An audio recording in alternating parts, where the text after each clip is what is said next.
Bye bye baby, bye bye baby, bye bye, bye bye baby, bye bye baby, bye bye, I ain't gonna.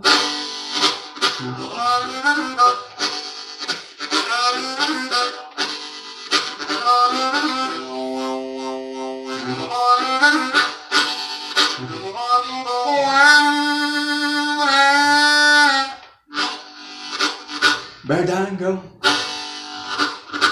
Berdango, Berdango, Berdango, Berdango, find myself home.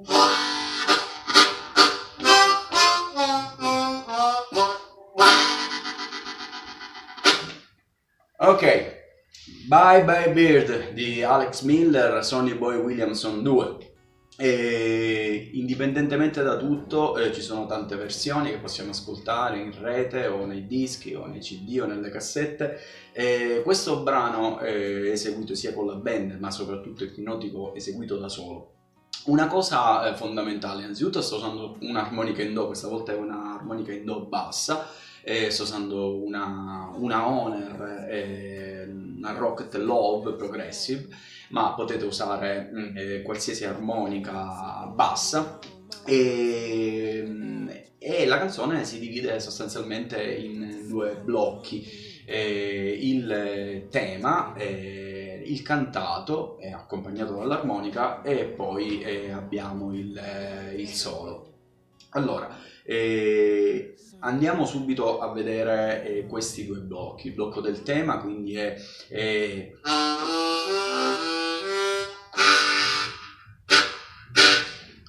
compariranno le partiture, quindi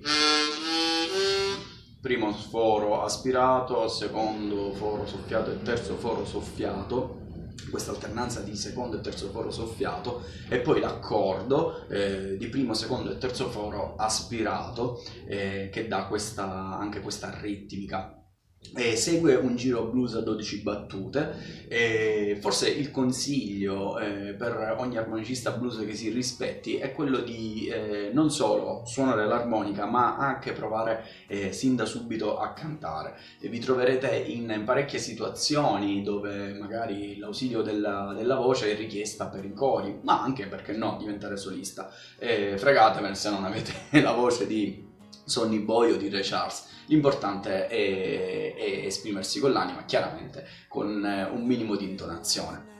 Quindi i due blocchi sono, per ritornare al brano, il primo blocco dove facciamo il tema, dove abbiamo che lo ripete sul sol, quindi primo foro aspirato e poi secondo e terzo soffiato con la chiusura sugli accordi primo, secondo e terzo aspirato, e poi quando va in do ripete questo riff dal primo aspirato, secondo e terzo soffiato in questa alternanza, per poi chiudere sul primo foro soffiato, quindi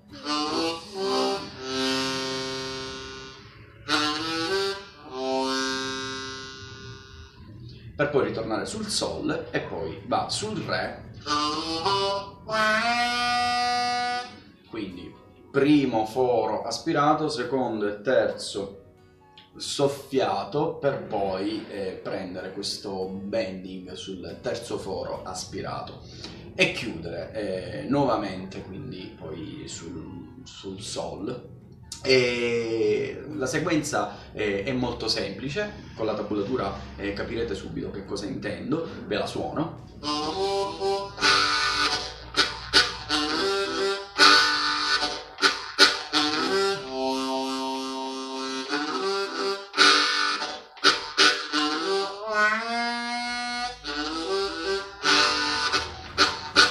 Scegliete voi se in tone blocking oppure con la bocca a labbra corrugate, e per ottenere il miglior suono. Sicuramente già con un'armonica a basso il suono è corposo.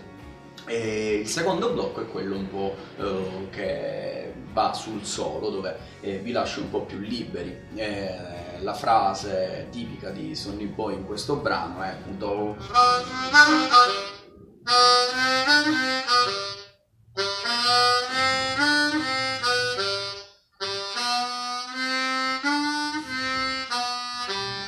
quindi dal secondo al quarto foro, quindi secondo, terzo foro aspirato, quarto foro soffiato, e gioca quindi sul quarto soffiato e aspirato per ritornare passando per il terzo sul secondo. E ricordiamo insomma questa ritmica. Sicuramente Sonny Boy è un innovatore dell'armonica. Fate attenzione ai vari dettagli, siate liberi di interpretare anche quello che è Sonny Boy, quindi andare a ripetere alla lettera ciò che fa in quel momento. Il brano che stiamo ascoltando dal vivo è veramente veramente difficile. Comunque, il wah-wah sicuramente è una delle estremizzazioni e delle caratteristiche di Sonny Boy. E quindi se volete ottenerlo con diciamo in acustico, mano a coppa, chiudere completamente l'armonica e quindi con questo movimento. Niente che dirvi, suonate e divertitevi.